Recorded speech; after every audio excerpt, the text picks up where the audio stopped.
Gek oor haar eie Afrika Ondier episode 60.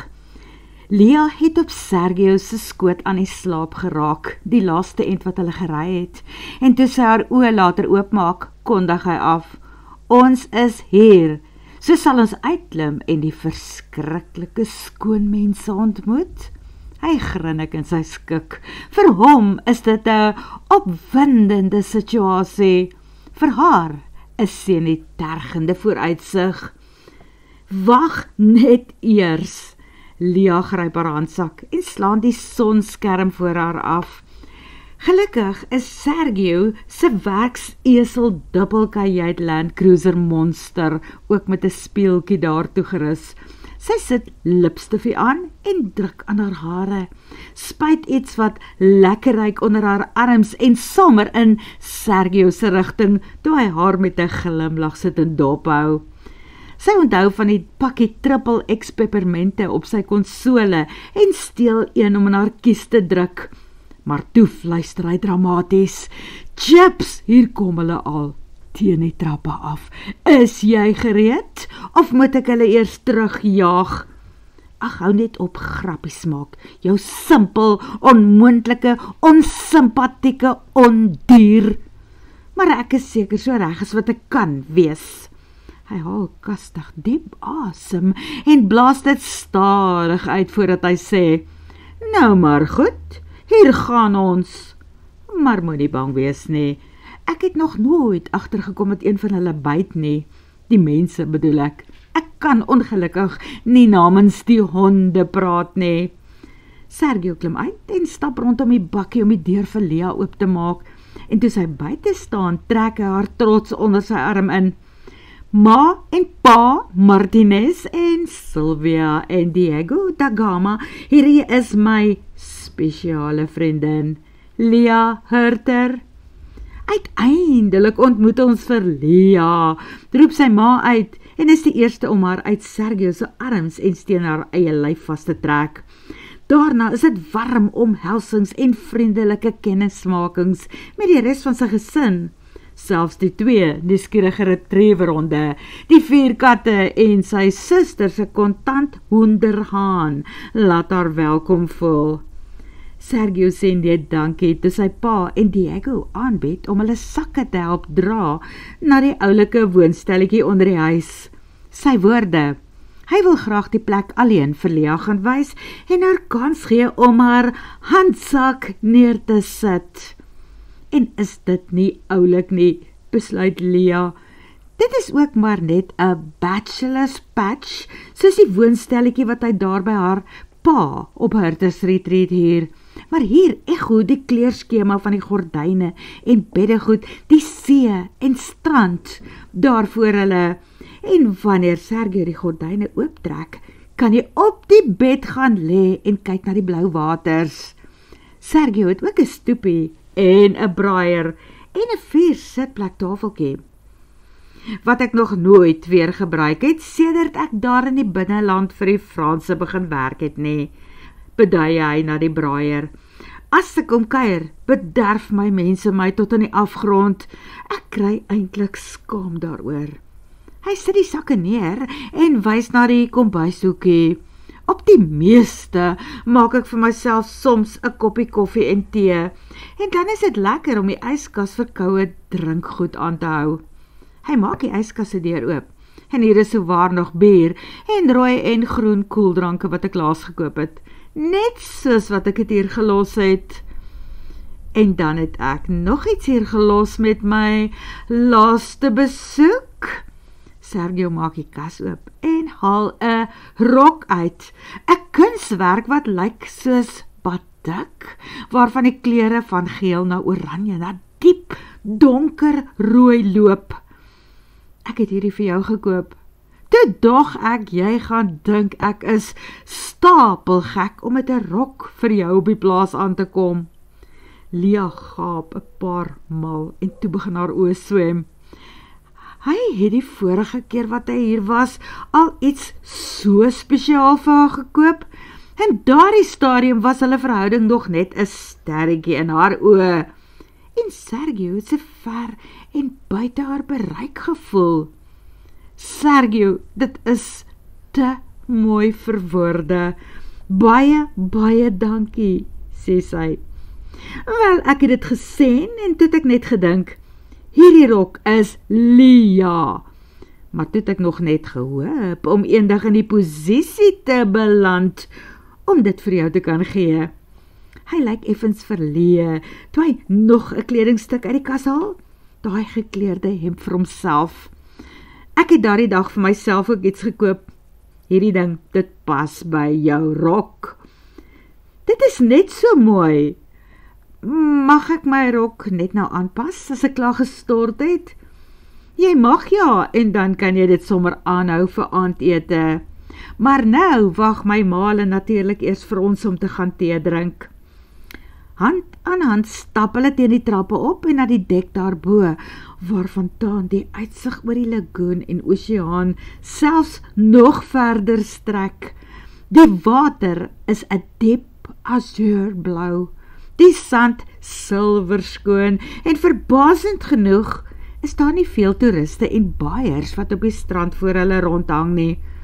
Dit voel asof hulle op hulle eie privaat eiland aangekom het. Is julle honger? Vra Sergio se ma. Wil julle iets meer as 'n stukkie koek en 'n vleispastytjie saam met die koffie gebruik? Nee, dit is genoeg. Lia wil sê eintlik te veel. Op die plaas eet sy dikwels nie eens middagete nie. Nou het hulle op pad hiernatoe 'n klomp padkos ook geëet. En asseblief net 'n halwe skyfie koek vir my. Lia pik soos 'n voeltjie ma. Min, verduidelik Sergio. Ag, shame ja, en dan is die kind mos opnie op die oomblik te wel nie.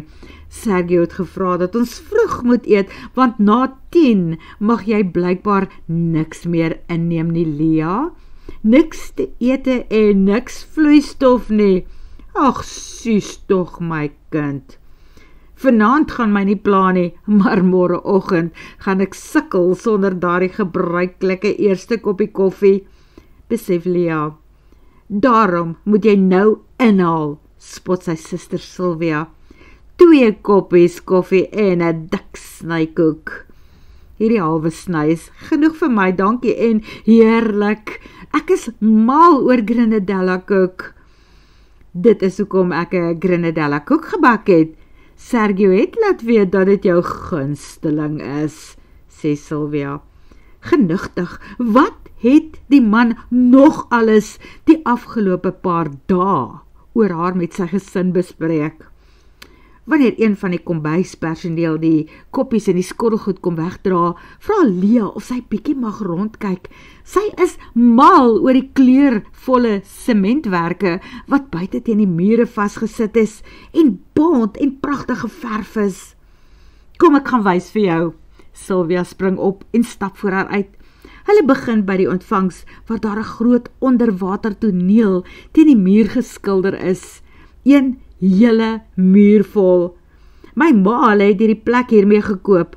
Trouwens, dit het eintlik die deurslag gegee wat gemaak het dat hulle hierdie lodge gekies het, want daar was meer as net hierdie een in die mark destyds.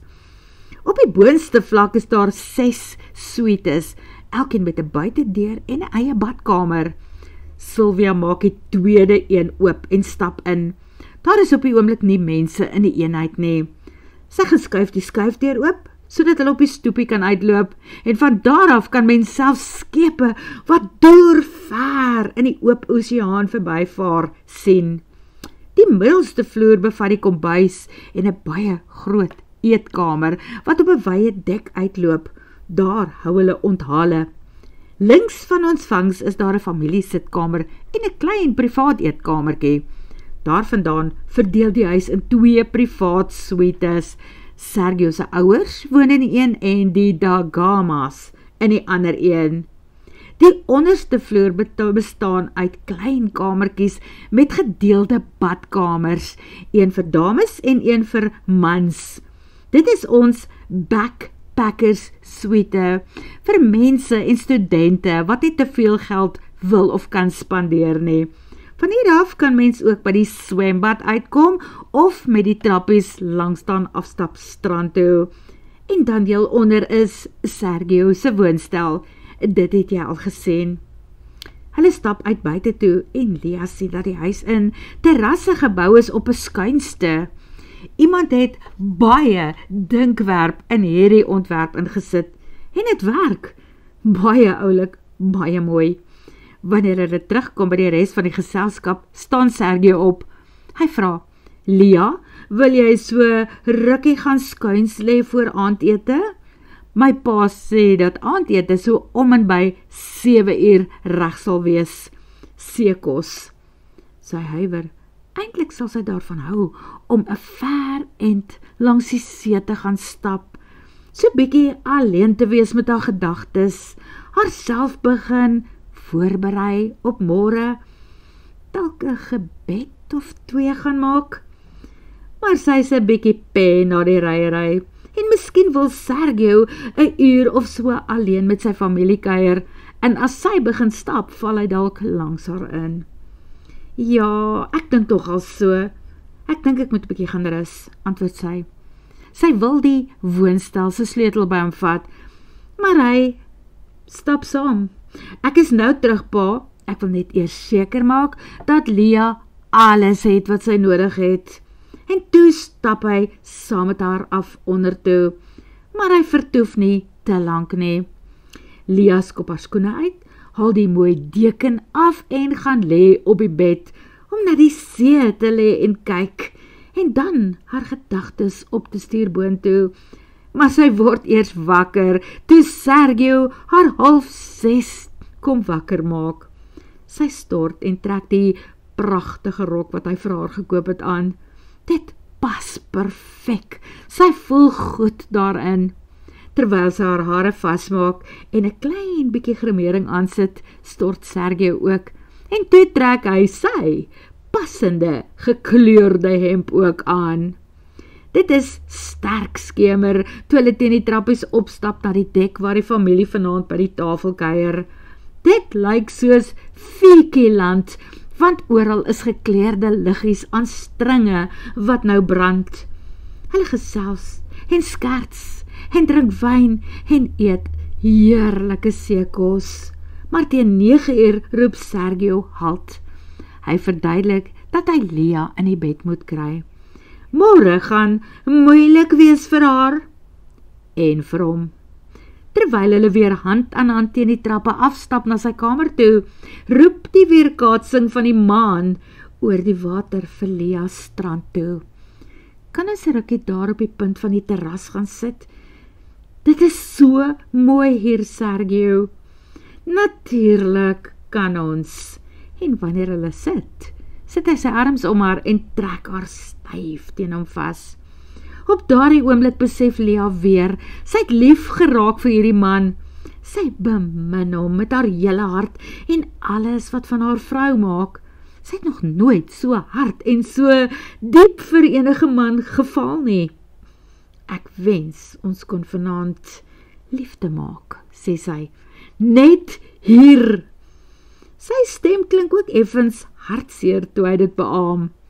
Selfde van my kant, maar glo my, as jy eers weer gesond is, gaan dit gebeur. Hier, daar, in die water, sommer op die strand, en dalk selfs in ons woonstel. Ons woonstel, sê hy. Hy is bereid om sy hele wêreld met haar te deel. Maar wat gaan dit aan hom doen as hulle môre slegte nuus ontvang? As hulle uitvind dat die gewasse in haar kwaadaardig is en hulle alles moet uitsny? Sal sy vir hom nog genoeg soos 'n vrou voel? Miskien het hy stilletjies gehoop dat daar iewers 'n wonderwerk gebeur en dat hulle eendag 'n babietjie saam kan hê? Nie dat 'n baba seker alles is nie. Daar is heel wat kinderlose egpare wat selfs nader aan mekaar groei as die baba jaag jaar verby is. En daar is baie voordele om nie kinders te hê nie. En dan is dit soms lekker om meer kosbare ure vir mekaar te hê. Jy kan soveel meer doen en al jou geld is net jou eie. Maar wat as dit die begin van die einde van haar lewe is? As sy môre 'n doodsvonnis ontvang? Miskien voel Sergio dit aan, want hy lig haar ken en soen haar sag op die lippe. Daarna beweeg sy mond na haar oog en toe na haar oor, waar hy fluister. Ek het hieroor gebid. Ek het mooi gevra. Ek glo en hoop dat alles reg sal verloop. En Lia, my engelpop, as dit so kom, dat die dokter vir ons môre slegte nuus gee, dan pak ons hierdie ding saam aan.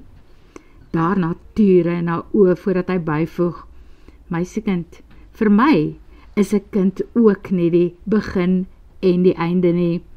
Ek glo ek en jy gaan genoeg wees vir mekaar, vir 'n leeftyd, dalk nog vir altyd. Dankie lief leeuman, sy druk haar kop teen sy bors, en so sit hulle vir 'n hele ruk daar teen mekaar. Uiteindelik staan Sergio op en steek sy hand na haar toe uit. Tyd om te gaan inkruip. Woensdagoggend begin vaag. Sergio het haar wakker gemaak met jammer geen koffie vir jou nie. Hulle is eers deur na Dr. Klets se kamers. Die man staal haar dadelik op haar gemak. Hy dra 'n leeftydse ervaring met hom saam. Hy vra asof sy en Sergio getroud is. Vra wat sy soms eers op haar tande moet kners voordat sy antwoord. Nee, dokter, dit maak nie seer as ons. Dit is blerrie lekker, wil sy uitroep. Al is dit soms sensitief. Natuurlik moet sy alles uittrek en daarna op die ondersoektafel klim. Sy wil nog vir hom vra, wat het haar tweeling met die probleem waarvoor sy hom kom sien het te doen? Maar Sergio lig net 'n wenkbrau toe die man haar borste ondersoek. Hy vra, Lia, sal jy verkies dat ek buite wag? Moenie vir haar vra nie. Ek sê nou vir jou, jy bly net hier, raas die dokter. Hoekom julle manne dink dat hierdie soort dink die vrou se uitsluitlike probleem moet wees? Weet ek waaragtig nie. En ek sien op 'n papiere wat dokter Singh vir my van Bonsai af deurgestuur het, dat jy toevallig ook 'n dokter is. So wat se geweghol is dit met jou? Ek is nie 'n mediese dokter nie, ek is 'n veearts. Dit is die ergste scenario waarmee ek as gynae ooit te doen kan kry. So, sit! Frek, dan moet hy maar bly, dink Lia, en kyk eers op na die dak, waarna sy haar oë styf toemaak, toe die dokter met die sonogram begin werskaf. Sy voel hoe Sergio haar hand in syne neem en het saggies begin streel. Die dokter praat met Sergio, terwyl sy kamera die keer reis na plekke wat uiters sensitief en pynlik is. Dr. Klets strek en vat 'n sneesie uit 'n boksraak. Hy sit dit in Sergio se hand. Lia, dit nie nodig nie. Haar sogenaamde mannet. Daar is 'n traanstreep op elke wang. Dr. Martinez, aangesien jy 'n veearts is, behoort jy te verstaan wat ek nou vir jou gaan wys. Vernouings en vergroeiings. Hy beduie na die monitorskerm. Hoekom het julle twee nie vroeër by 'n dokter uitgekom nie? Of dink jy weet alles, veearts? Ek dink dit vir geen oomblik nie, antwoord Sergio omgekrap. Dr. Klets staan op. Nou toe, hoe gouer ons jou vrou in die teater kry, hoe beter. So jy mag nou maar gaan. Nee, antwoord Sergio. Dr. Klets vou sy arms oor sy bors. Hy spaar die arme man nie. Dr. Martinez, vanselfsprekend mag ek jou nie in die teater toelaat nie. So, jy is vry om vereers te gaan. Gaan eet iets man en kom so teen 2 uur terug. Teen daardie tyd behoort jou vrou in die herstelsaal en kamer te wees. Nee, Dr. Klets, ek wag net daar voor die teater. Ek wil alles weet wat julle met Lia doen. Word vervolg.